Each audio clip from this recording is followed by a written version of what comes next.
मंत्री महोदय से निवेदन करूंगी कि मंच पर स्थान ग्रहण करें। जैसा कि आप सभी जानते हैं कि ये हमारा एक स्पेशल प्लीनरी सेशन है, मध्य प्रदेश को डेडिकेटेड। मध्य प्रदेश हिंदुस्तान का हृदय।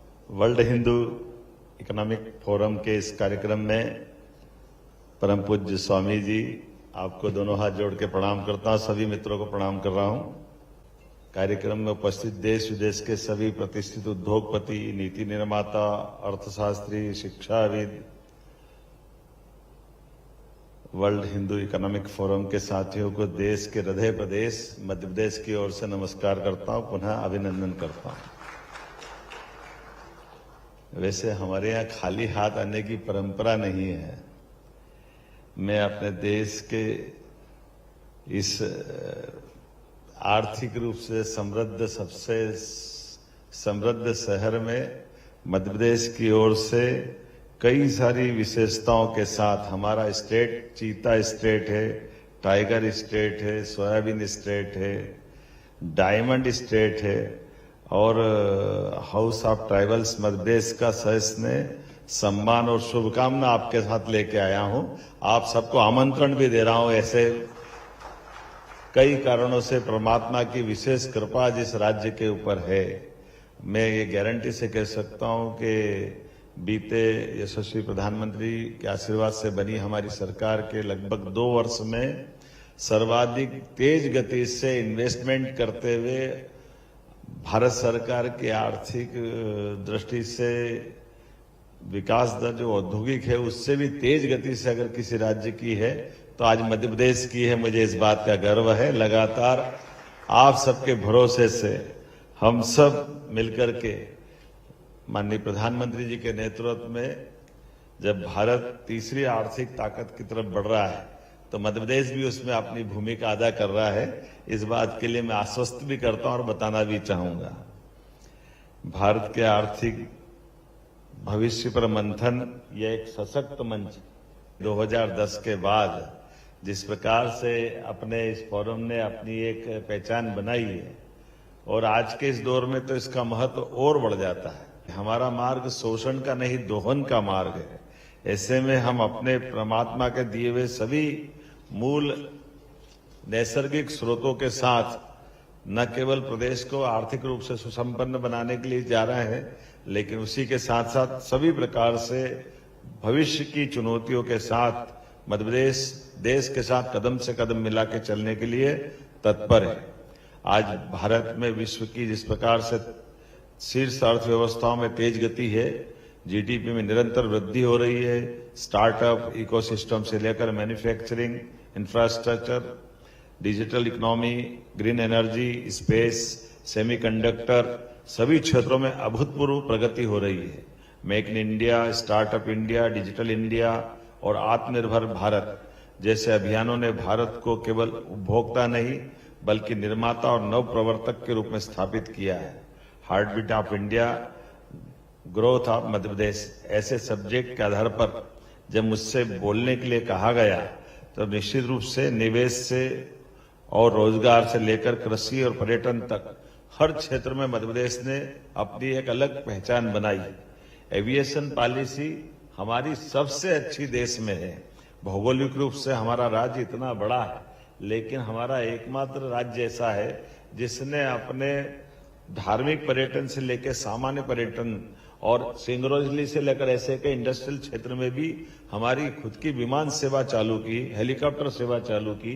अपने लिए केवल प्रदेश के लिए नहीं, प्रदेश के बाहर देश में भी और देश से बाहर इंटरनेशनल लेवल पे भी वीजीएफ दे करके हमारे राज्य के अंदर इंटरनेशनल उड़ान अगर कोई लेकर प्लेन आएगा तो उसको 15 लाख रुपए प्रति विमान हम अपनी तरफ से सब्सिडी देने को तैयार है। ऐसे कई ठोस निर्णय हम करके आगे बढ़ रहे हैं। लैंड बैंक से लगा करके बाकी चीजें तो जोड़ ही रहे हैं, लेकिन अगर रोजगार पर एक इंडस्ट्री खोलता है जिसमें कई लोगों को रोजगार मिलता है तो आप अंदाज लगा लीजिए कि हमारे यहाँ पर वर्तमान के समय में वैसे तो पीएम मित्र पार्क देश में 7 बनने वाले थे, लेकिन मुझे प्रसन्नता कि देश का सबसे बड़ा और सबसे पहला पीएम मित्र पार्क का भूमि पूजन स्वयं यशस्वी प्रधानमंत्री ने धार में करके हमको ये सौगात दी है। मेरी अपनी ओर से ये देश के लिए समर्पण है, हमारे किसान भाइयों के लिए है। जब किसान के आधार पर कपास के लिए हमारे 6 लाख से ज्यादा किसान कपास का उत्पादन करते हैं, तो कपास से धागा, धागे से कपड़ा और कपड़े से रेडीमेड गारमेंट्स भी हमारे अपने प्रदेश में बने और देश के माध्यम से दुनिया की हम ये अपनी सौगात लेके जाएं। तो बहुत सारे प्रकार से जिसमें लगभग 3 लाख लोगों को रोजगार मिलेगा। मुझे इस बात की प्रसन्नता है कि जब यशस्वी प्रधानमंत्री हमारे पीएम मित्र मार्ग के भूमि पूजन करने के लिए आए तो अधिकांश हमने भूमि का आवंटन उस समय तक कर दिया था कि ये केवल भूमि पूजन नहीं है, इंडस्ट्रियों की ग्रोथ और बाकी इंफ्रास्ट्रक्चर की ग्रोथ एक साथ होना चाहिए, क्योंकि आपका समय हमारे पास माननीय प्रधानमंत्री के शब्दों में यही समय है, सही समय है। अपने राज्य के बारे में इतना ही बताना चाहूंगा कि आज हमने अपने हर क्षेत्र में जिस प्रकार की संभावना है, हमारे अपने Madhya Pradesh logistic multi modal connectivity और आपूर्ति श्रृंखला में एक स्वाभाविक रूप से देश के मध्य में होने के कारण से इसका अपने आप में एक लाभ है, जिसके कारण से बड़ी संख्या में लोग हमसे जुड़ना चाहते हैं। नई इंडस्ट्री पॉलिसी 18 नई औद्योगिक नीतियां हमने लॉन्च की है, जिसके आधार पर ये ग्रोथ में गेम चेंजर साबित हुई है। जन विश्वास अधिनियम, जिसके आधार पर 118 पुराने नियम या तो सरल किए या हमने समाप्त किए। ऐसे कई प्रकार के संशोधन करते करते सरलता के साथ व्यापार व्यवसाय कैसे बढ़ा सकते हैं, उसमें लगातार हम आगे बढ़ रहे हैं। जब मैं आपसे बात कर रहा हूं तो ऐसे में मध्य प्रदेश आत्मनिर्भर और विकसित भारत के लिए नीति नियत स्पष्ट करके साफ सुथरे ढंग से काम कर रहा है। बीते समय में हमने अपने लिए खास करके रायसेन जिले के उमरिया गांव में 1800 करोड़ की लागत से BEML भारत अर्थ मूवर्स लिमिटेड से अत्याधुनिक रेल कोच निर्माण इकाई का भूमि पूजन हमने माननीय रक्षा मंत्री के हाथों से कराया था। ये बड़ी सौगात हमको मिली। स्वदेशी रेल कोच भी हमारे अपने प्रदेश में बनने लगे हैं। जैसे मैंने पीएम मित्र पार्क के बारे में बताया, और हमने ये वर्ष 2025 उद्योग और रोजगार वर्ष के रूप में मनाने का निर्णय किया था। बीते समय फरवरी में माननीय प्रधानमंत्री ने इस हमारे अपने ग्लोबल इन्वेस्टर समिट का शुभारंभ किया, माननीय गृह मंत्री जी ने समापन किया था। और केवल इतना ही बताना चाहूंगा कि अभी तक 6 लाख करोड़ के हमारे काम तो प्रारंभ हो ही गए। 25 तारीख को स्वर्गीय भारत रत्न अटल बिहारी वाजपेयी जी की जन्म शताब्दी का समापन है। इस अवसर पर माननीय गृह मंत्री जी की मौजूदगी में 2.5 लाख करोड़ के भूमि पूजन लोकार्पण एक ही दिन में ग्वालियर में हम करके एक तरह से हमारे इस उद्योग वर्ष को सार्थक वर्ष के रूप में मनाने का निर्णय कर रहे हैं। तो दुनिया के अंदर सबसे तेज गति से बढ़ने की क्षमता अगर किसी में है तो हमें प्रसन्नता है।